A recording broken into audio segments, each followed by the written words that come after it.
Hey everyone, welcome back to my channel, Just Some Bodhi's Opinion. My name is Bodhi, and I'm going to talk about the three types of media coverage that you can expect from The Wheel of Time. Side note, while I was brainstorming about how to classify the articles, I thought about, classifying them out of knowledgeability of the Wheel of Time or their intent in creating the article. I settled with source content and intent.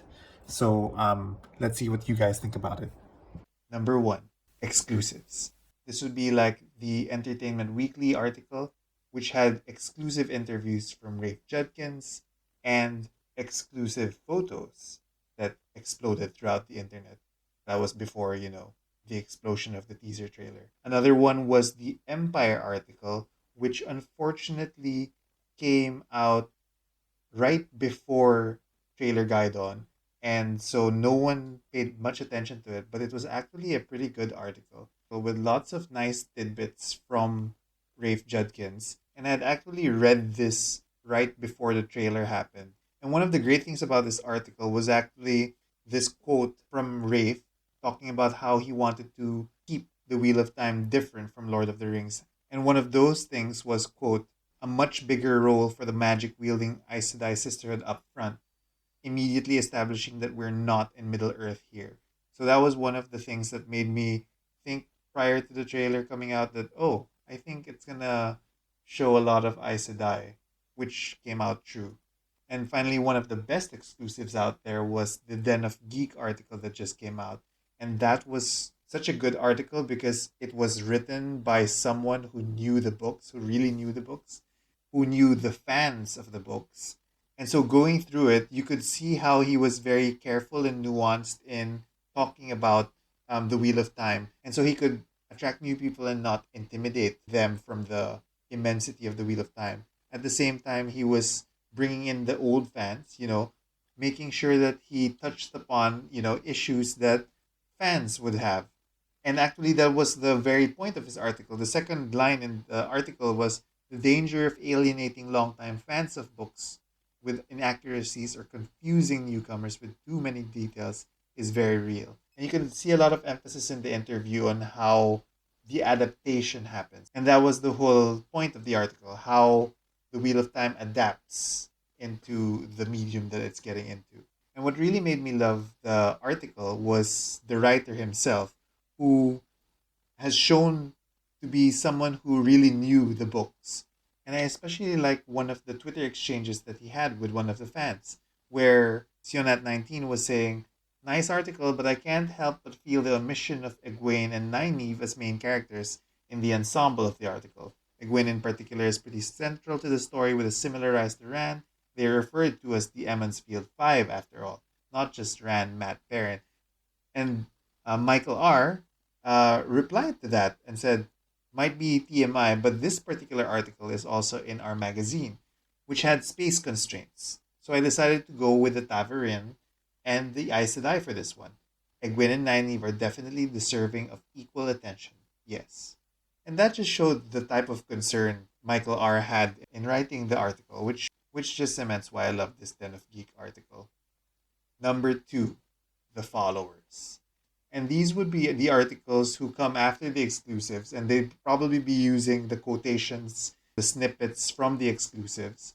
So you'll have articles from places like Ars Technica, which would quote the Entertainment Weekly articles, and you've got Tech Radar and CBR and The Verge, all with quite similar talking points and even phrasings, which shows that they're all taking the same, I guess, notes from one place. And within this follower section, inevitably would be articles from people who have not read the books at all and whose only source would be like a 5 minute look at the Wikipedia.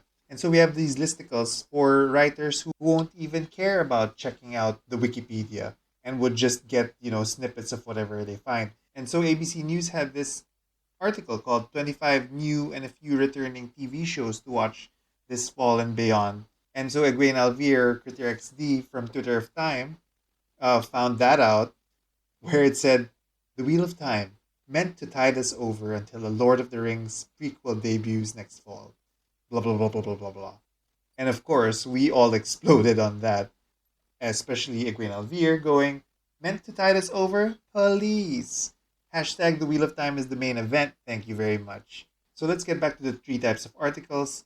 So we had exclusives, followers, and we'll get fan articles. Just like the Great Blight's 34 Things You Missed from the EW article, which I was pretty amazed about because we as a fandom really double click, unblur, zoom in, and do whatever it takes to get any sort of clues about the show. And so within that fan community, you've got all these amazing content creators from the Wheel of Time. And I guess there will also be these massive rants.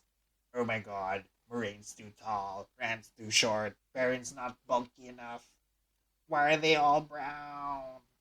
Thankfully, I haven't seen articles about that.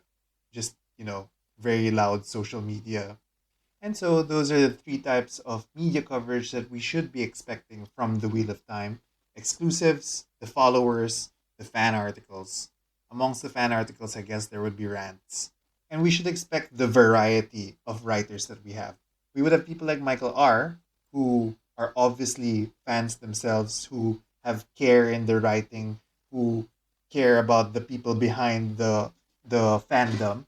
And we'd have more casual fans of writers who would know much about the Wheel of Time, but would basically be using the exclusives and the different other sources to make up their content. And there would just be people who can't be bothered and are just writing listicles. And Wheel of Time is just one of the things that they're writing about. And they don't have the 5 minutes to look at the Wikipedia. But what I just wanted to say is that don't get offended by that. Any press is good press. And all this interest that's generating for the Wheel of Time is just amazing. And we as a community are just anticipating with bated breaths for this amazing series. And I welcome all the different types of articles: the exclusives, the followers, the fan articles, and yes, even the rant. One more thing we might be expecting are explainer videos done by people who might not have read the books or might be relying on five interns who are all reading different Wikipedia articles and are throwing them all at the scriptwriter who didn't read the books and are just putting it together into one cohesive script and throwing it at the narrator who has never read the books and is just plain confused by whatever it is that he's reading. IGN has toe. So anyway, that's that. Did you think I missed anything for my three types of articles? Comment below and let me know. I hope you liked this video and weren't offended. And if you were offended, just remember, it's just somebody's opinion. Somebody's opinion.